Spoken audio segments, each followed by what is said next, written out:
नमस्कार. बाळूमामाचे दर्शन या चॅनलवरती सर्वांचं भक्तांनो स्वागत आहे.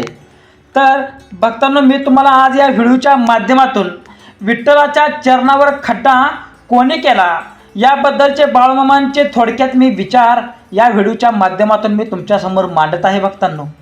ठीक आहे, तर चला पाहूया. चांग भलं बाळूमामांच्या नावानं चांग भलं.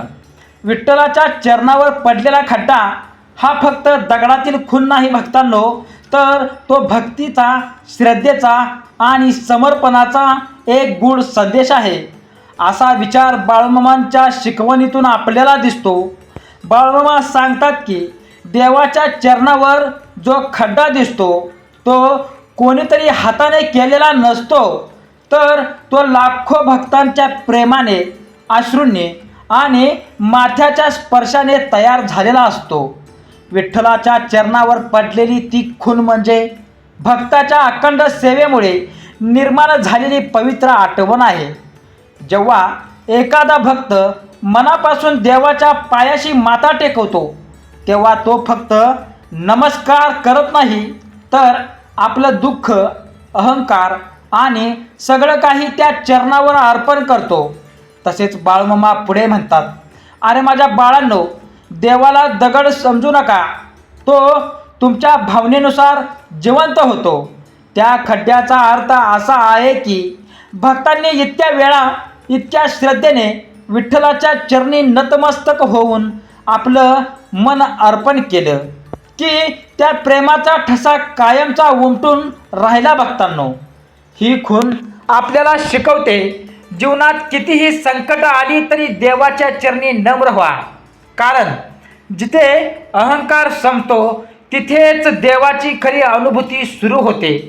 बाळूमामा पुढे सांगतात, तुम्ही देवाकडे मागायला जाऊ नका, तर स्वतःला अर्पण करायला शिका. विठ्ठलाच्या चरणावरील खड्डा हा एक संकेत आहे की जो भक्त पूर्णपणे समर्पित होतो त्याच्या आयुष्यातील कठीण खड्डेही हळूहळू भरून निघतात. भक्तांनो, तो खड्डा म्हणजे केवळ दगडाची झीज नाही, तर भक्तीची साक्ष आहे. तो आपल्याला आठवण करून देतो की देवाकडे जाण्याचा मार्ग हा नम्रतेतून आणि प्रेमातून असतो. भक्तांनो, दिला जातो. बाळूमामा म्हणतात, देवाला मोठ्या मोठ्या पूजा लागत नाहीत. एक खरी भावना आणि स्वच्छ मन पुरेसे असतं. म्हणूनच विठ्ठलाच्या चरणावरील ती खून आपल्याला सांगते, जीवनात कितीही उंची गाठली तरी देवाच्या चरणी वाकायला विसरू नका. भक्तांनो, कारण जिथे भक्ती असते तिथे देव स्वतः येतो आणि जिथे समर्पण असतं तिथे चमत्कार भक्तांनो घडतात. बोला बाळूमामांच्या नावानं चांग भलं. जय विठुराया. तसेच विठ्ठलाच्या चरणावर दिसणारा खड्डा हा विषय भक्तांनो अत्यंत महत्त्वाचा आहे. तितकाच तो आध्यात्मिक दृष्टिकोनातून अत्यंत गूढ आणि गहन आहे. लक्षात ठेवा, बाळूमामांच्या विचारातून या खुनेचा अर्थ अधिक खोलवर समजतो. तो केवळ दगडाचा झिजलेला भाग नसून तो भक्तीचा जिवंत इतिहास आहे. बाळूमामा सांगतात, जिथे लाखो लोकांनी आपलं मस्तक टेकवलं तिथे दगडसुद्धा मऊ होतो. भक्तांनो, कारण भावना दगडापेक्षा शक्तिशाली असतात. विठ्ठलाच्या चरणावर जो खड्डा दिसतो तो कोणत्याही एका व्यक्तीने तयार केलेला नाही. तो हजारो लाखो वारकऱ्यांच्या अखंड श्रद्धेचा परिणाम आहे. प्रत्येक वेळी जेव्हा एखादा वारकरी पंढरपूरला येतो तो आपल्या आयुष्याचं ओझं, दुःख आणि अपेक्षा घेऊन येतो. भक्तांनो, आणि विठ्ठलाच्या चरणी माथा ठेवतो. बाळूमामा म्हणतात, देवाच्या दारात जो रडतो तो रिकाम्या कधीच परत जात नाही. त्या खड्ड्यात असंख्य अश्रूंचा इतिहास दडलेला आहे. आईने मुलांसाठी केलेली प्रार्थना, शेतकऱ्यांनी पावसासाठी भक्तांनो अर्थ हाक मारलेली, गरीब माणसांची जगण्यासाठीची विनंती, हे सगळं त्या चरणावर जमा होतं गेलं. आणि त्या प्रेमाच्या स्पर्शाने दगडावरही भक्तांनो खून उमटली. बाळूमामा पुढे सांगतात, देवाच्या पायाशी वाकणं म्हणजे स्वतःला हरवणं नाही, तर स्वतःला सापडणं आहे. तो खड्डा आपल्याला शिकवतो की जगात कितीही मोठे व्हा, पण देवाच्या समोर नम्रच राहा. कारण अहंकार हा सर्वात मोठा अडथळा आहे, जो आपल्याला देवापासून दूर नेतो. आणखी एक गूढार्थ बाळूमामा इथे आपल्या भक्तांना सांगतात की ज्याच्या मनात खड्डे आहेत, तो देवाच्या चरणावर येऊन ते भरून काढतो. लक्षात ठेवा. म्हणजेच आपल्या आयुष्यातील रिकामेपणा, दुःख, अपयश हे सगळं आपण देवाकडे अर्पण केलं तर तो आपल्या आयुष्याला पुन्हा पूर्णत्व देतो. त्या चरणावरील खड्डा म्हणजे भक्तीने दगडालाही स्पर्श करून बदल घडवण्याची ताकद आहे. तो दाखवतो की खड्डा भावना आणि श्रद्धा या इतक्या प्रबळ असतात की त्या निर्जीव वस्तूलाही जिवंत अनुभव देऊ शकतात. बाळूमामा म्हणतात, तुम्ही देवाला किती वेळा भेटलात हे महत्त्वाचं नाही, तुम्ही किती मनापासून भेटलात हे महत्त्वाचं आहे. विठ्ठलाच्या चरणावरील खड्डा आपल्याला हाच संदेश देतो भक्तांनो की भक्ती ही संख्येने नव्हे तर भावनेने मोजली जाते. जेव्हा एखाद्या वारकरी हजारो किलोमीटर चालत पंढरपूरला येतो, तेव्हा त्याच्या प्रत्येक पावलात श्रद्धा असते. आणि जेव्हा तो विठ्ठलाच्या चरणी मस्तक होतो, भक्तांनो, जेव्हा तो विठ्ठलाच्या चरणी मस्तक ठेवतो, तेव्हा त्याच्या त्या एका क्षणात संपूर्ण आयुष्याचं सार दडलेलं असतं. बाळूमामा पुढे सांगतात, अरे माझ्या बाळांनो, देव दूर नाही, तो तुमच्या नम्रतेत लपलेला आहे. तो खड्डा म्हणजे नम्रतेचं प्रतीक आहे. तो आपल्याला आठवण करून देतो की जीवनात काहीही मिळालं तरी मीपणा सोडला पाहिजे. कारण जिथे मी संपतो तिथे विठ्ठल सुरू होतो. लक्षात ठेवा. भक्तांनो, बाळूमामा आपल्याला पुढे सांगतात, अरे माझ्या लेकरांनो, काही जण असंही मानतात की तो खड्डा म्हणजे भक्ताच्या पावलांचा ठसा आहे. म्हणजेच देवाकडे जाणारा मार्ग हा कठीण असतो, पण जो भक्त त्या मार्गाने चालतो त्याच्या पावलांचे ठसे कायम राहतात. भक्तांनो, बाळूमामा म्हणतात, तुम्ही देवाकडे एक पाऊल टाका, तो तुमच्याकडे 100 पावलं येईल. त्या खड्ड्यांचा अर्थ असा आहे की भक्तांनी घेतलेल्या त्या एका पावलाने देवाच्या मनात कायमची जागा निर्माण केली. भक्तांनो, विठ्ठलाच्या चरणावरील खड्डा हा केवळ दगडाचा भाग नाही, तो एक जिवंत शिकवण आहे. नम्र व्हा, समर्पण ठेवा, श्रद्धा जपा आणि देवावर नसीम प्रेम करा. बाळूमामा सांगतात, जीवन बदलायचं असेल तर देवाच्या चरणी नातं जोडा. तसेच भक्तांनो, बाळूमामा पुढे सांगतात, बाळूमामांच्या विचारातून बाळूमामा पुढे सांगतात, त्याला अजून वेगळ्या आणि खोल अंगाने समजता येईल त्या खड्ड्याला. लक्षात ठेवा, ही खूण म्हणजे फक्त प्रेमाचा ठसा नाही, तर जीवन जगण्याची एक दिशा आहे. बाळूमामा पुढे आपल्याला सांगतात, देवाच्या पायावरची खूण पाहू नका, त्या खुणेमागचं कारण समजून घ्या. ही खूण आपल्याला एक वेगळी शिकवण देते, ती म्हणजे सहनशक्ती. जसा दगड सततच्या स्पर्शाने झिजतो, तसंच जीवनात माणूस सततच्या अनुभवांनी घडत जातो. दुःख, अपयश, संघर्ष हे सगळं आपल्या आयुष्यात खड्डे निर्माण करतं, पण तेच खड्डे आपल्याला मजबूत बनवतात. बाळूमामा म्हणतात, दुःख टाळू नका, तेच तुम्हाला देवाजवळ नेतं. विठ्ठलाच्या चरणावरील खड्डा म्हणजे भक्तांनो, दुःख सहन करूनही भक्ती टिकवणाऱ्या लोकांची साक्ष आहे. तसेच कर्म आणि परिणाम याचा अर्थ बाळूमामाने आपल्याला कशा पद्धतीने या खुणेला जोडलेला आहे. तर जसं तुम्ही वारंवार एखादी कृती करता, तसाच ठसा तुमच्या आयुष्यावर उमटतो.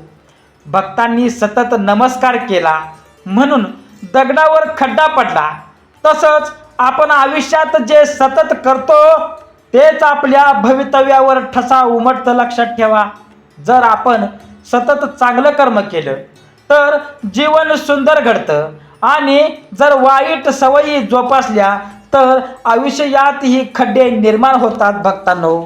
तसेच बाळूमामा आपल्याला पुढे सांगतात, जोपर्यंत माणूस वाकत नाही तोपर्यंत त्याला देव कधीच मिळत नाही. लक्षात ठेवा, तो खड्डा म्हणजे वाकलेल्या मस्तकांचा परिणाम आहे. याचा अर्थ भक्तांनो, ज्यांनी अहंकार सोडला तेच देवावर पोहोचले, ज्यांनी स्वतःला मोठं मानलं ते दूरच राहिले. लक्षात ठेवा, तो खड्डा आपल्याला शिकवतो जीवनात वाकायला शिका, कारण वाकणं म्हणजे हार नाही तर तीच खरी जिंक आहे. लक्षात ठेवा भक्तांनो, एक वेगळा अर्थ असा आहे की समूह भक्तीची ताकद कशा पद्धतीने आहे, तर तो खड्डा एका व्यक्तीने नाही तर समूह भक्तीने तयार केला आहे. बाळूमामा म्हणतात, अरे माझ्या लेकरांनो, एक माणूस देवाला हाक मारतो, पण 1000 माणसं एकत्र आली तर देव धावून येतो. तो खड्डा म्हणजे एकतेचं प्रतीक आहे. वारकरी एकत्र चालतात, एकत्र भजन करतात आणि एकत्र विठ्ठलाच्या चरणी नतमस्तक होतात. त्यामुळे आपल्याला शिकवण मिळते, एकट्याने नव्हे तर एकत्र राहून भक्ती करा. भक्तांनो, रिकामेपण भरून काढण्याचा यात बाळूमामांनी इथे अर्थ सांगितलेला आहे. बाळूमामा एक अतिशय सुंदर अर्थ सांगतात, देवाच्या चरणावर खड्डा आहे कारण तो तुमच्या आयुष्यातील खड्डे भरायला तयार आहे.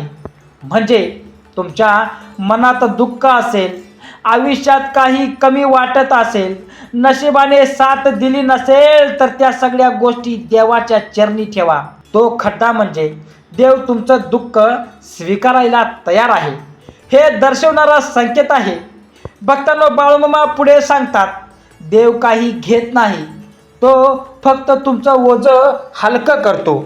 विठ्ठलाच्या चरणावरील खड्डा आपल्याला सांगतो, तुमचं दुःख लपवू नका, देवापासून दूर पळू नका.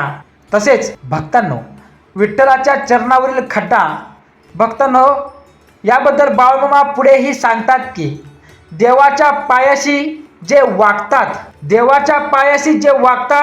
त्यांच्या आयुष्यातील वादळ शांत होतात.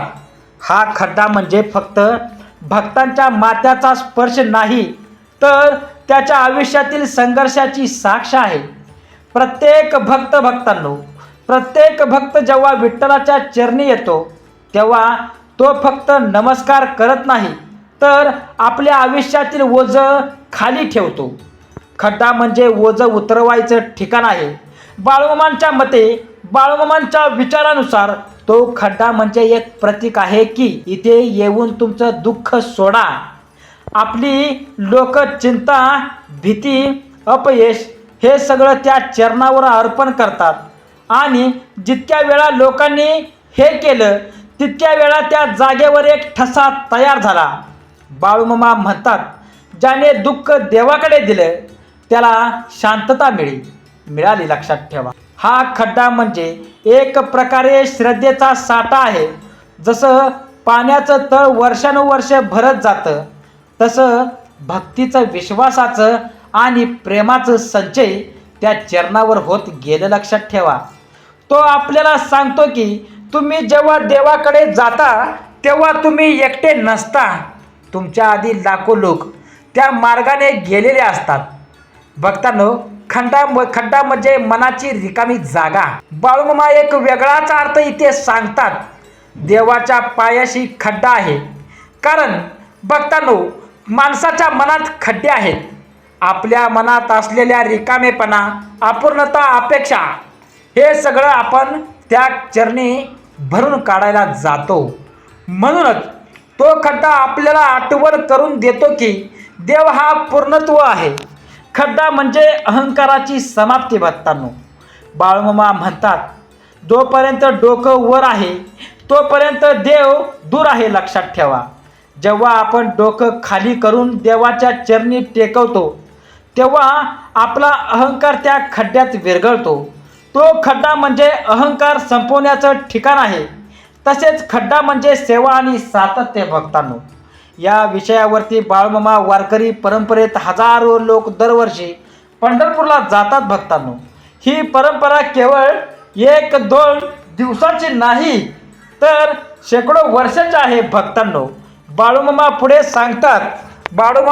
सांगतात एकदा केलेली भक्ती मोठी नाही, सतत केलेली भक्ती मोठी असते. तसेच भक्तांनो, त्या सातत्यामुळेच त्या चरणावर खड्डा तयार झाला, म्हणजेच सातत्याने केलेल्या भक्तीचा परिणाम आहे. तो खड्डा जणू विठ्ठल आपल्याला सांगतो, इथे ये, तुझं दुःख सोड, इथे ये, तुझा अहंकार विसर. भक्तांनो, इथे ये, स्वतःला ओळख. बाळूमामा म्हणतात, अरे माझ्या बाळांनो, देव बोलत नाही असं समजू नका. तो खुणांमधून बोलतो आहे आणि तो खड्डा हीच एक खूण आहे जी आपल्याला न बोलता संवाद करते. तसेच काही आध्यात्मिक दृष्टिकोनातून तो खड्डा म्हणजे देवाचे विनम्रता सुद्धा आहे. लक्षात ठेवा, देव इतका महान असून तो आपल्या भक्तांना आपल्या चरणाशी जोडून ठेवतो. तो स्वतः खाली उभा आहे, हात कमरेवर ठेवून जणू सांगतोय, मी इथेच आहे, तू फक्त एक पाऊल टाक. बाळूमामा म्हणतात, अरे माझ्या मुला, देव मोठा आहे म्हणून तो दूर नाही, तो मोठा आहे म्हणून तो तुमच्यासाठी वाकलेला आहे. भक्तांनो, बाळूमामा पुढेही आपल्याला या खड्ड्याबद्दल सांगतात. देवाच्या चरणावरती जो खड्डा आहे त्याच्याबद्दल अत्यंत महत्त्वाचा विषय सांगतात. प्रत्येक देवाच्या प्रत्येक खुणेत एक संदेश असतो, तो म्हणजे घेतला तर आयुष्य बदलतं. लक्षात ठेवा, खड्डा म्हणजे वेळेची शिकवण. हा खड्डा एका दिवसात तयार झालेला नाही, वर्षानुवर्षे पिढ्याने पिढ्या चाललेल्या भक्तीमुळे तो तयार झालेला आहे. याचा अर्थ असा की मोठं काही घडवायचं असेल तर संयम आणि वेळ लागतो. बाळूमामा सांगतात, गाहीत केलेले काम टिकत नाही, धैर्याने केलेले काम अमर होतं. तो खड्डा म्हणजे संयमाची ताकद आहे, खड्डा म्हणजे सातत्याची शक्ती आहे. एकदा नमस्कार केल्याने काही फरक पडत नाही, पण रोज सतत श्रद्धेने नामस्मरण केला तर त्याचा परिणाम नक्कीच दिसेल. जसं त्या चरणावर खड्डा पडला तसं आयुष्यातही सतत प्रयत्न केल्यास यश मिळतं. बाळूमामा म्हणतात, थोडं थोडं करून सागर भरतो, तसंच थोडं थोडं करून जीवन घडतं. लक्षात ठेवा. बोला बाळूमामांच्या नावानं सांग बरं. खड्डा म्हणजे नम्रतेची खोली. तो खड्डा जितका खोल आहे तितकीच नम्रता त्या भक्तांची खोल आहे. लक्षात ठेवा. वरवरची भक्ती काही कामाची नाही, मनापासून केलेली भक्तीच खरी. बाळूमामा सांगतात, ओठांनी नव्हे मनाने केलेली प्रार्थना देवापर्यंत पोचते. हा खड्डा एका पिढीने तयार केलेला नाही, तो आपल्या पूर्वजांनी, संतांनी, वारकऱ्यांनी आपल्यासाठी ठेवलेला वारसा आहे. आज आपण जिथे उभे आहोत तिथे पोहोचण्यासाठी अनेकांनी भक्तीचा मार्ग तयार केला आहे. बाळूमामा म्हणतात, तुम्ही एकटे नाही, तुमच्या मागे अनेकांची पुण्याई उभी आहे. भक्तांनो, तो खड्डा बाहेर दिसतो, पण तो आपल्याला आता पाहायला शिकवतो. आपण देवाकडे जातो, पण खरं तर आपल्यालाच शोधायला भक्तांनो जात असतो. बाळूमामा सांगतात, देव मंदिरात नाही हो, तो तुमच्या अंतरात्म्यात आहे. जीवनात भक्तांनो, सगळं आपल्या मनासारखं होत नाही, काही गोष्टी तशाच स्वीकाराव्या लागतात. जसं त्या दगडाने सततचा स्पर्श स्वीकारला तसंच आपणही आयुष्यातील प्रसंग स्वीकारले पाहिजेत. बाळूमामा म्हणतात, स्वीकार केलं की दुःख कमी होतं, विरोध केला की दुःख वाढतं. भक्तांनो, बाळूमामांनी त्या अंतिम संदेश सांगितलेला आहे की विठ्ठलाच्या चरणावरील खड्डा आपल्याला सांगतो, संयम ठेवा, सातत्य ठेवा, नम्र रहा, श्रद्धा जपा आणि स्वतःला ओळखा. भक्तांनो, कारण जिथे भक्ती आहे तिथे शक्ती आहे, जिथे नम्रता आहे तिथे कृपा आहे आणि जिथे समर्पण आहे तिथे विठ्ठल स्वतः उभा आहेत. बोला बाळूमामांच्या नावानं चांगलं विठ्ठल विठ्ठल विठ्ठल. भक्तांनो, असेच बाळूमामांचे भक्तिमय संदेश ऐकण्यासाठी आणि वैचारिक संदेश आणि आपल्या दैवी संदेश ऐकण्यासाठी आत्ताच आपल्या चॅनलला लाईक करा, कमेंट करा आणि शेअर करायला विसरू नका. तसेच तुम्ही हा माझा पूर्ण व्हिडिओ बघितल्याबद्दल भक्तांनो तुम्हा सर्वांचं मी मनापासून आभारी मानतो. बोला बाळूमामांच्या नावानं चांगलं. श्री स्वामी समर्थ.